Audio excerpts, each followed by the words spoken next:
Samifine, rapport d'activité 2018.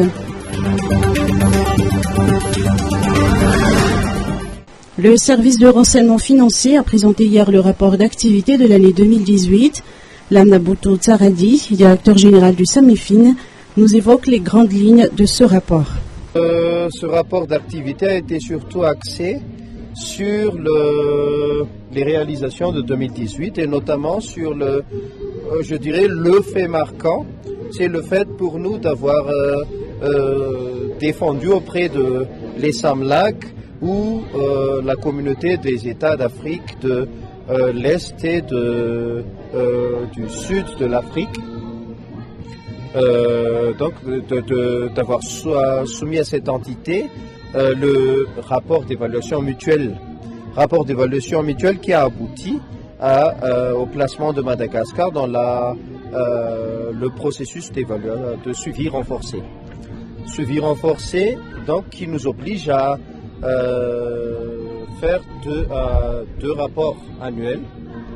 Deux rapports annuels, donc, de la situation, de l'évolution de la situation à Madagascar, eu égard à la lutte contre le blanchiment de capitaux et le financement du terrorisme. Donc, cette situation nous met donc dans l'obligation de mettre en place des rapports, de mettre en place des actions dans le but d'améliorer cette situation, ce qui a été fait dans tous les cas dans le domaine des réformes législatives, parce qu'on a adopté non seulement la loi sur la lutte contre le blanchiment de capitaux et le financement du terrorisme,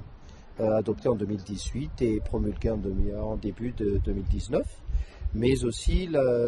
l'ordonnance sur le recouvrement des avoirs illicites. Donc ces deux dispositions législatives vont compléter l'arsenal législatif contre le blanchiment de capitaux et le financement du terrorisme, et ça va nous permettre de rebondir sur les conclusions du premier rapport et donc de demander une réévaluation de la note de Madagascar par rapport à la note faible qui nous a été attribuée et par rapport aux appréciations sur les recommandations sur lesquelles on a été estimé insuffisant, non conforme ou partiellement conforme. Ça va nous permettre donc de demander une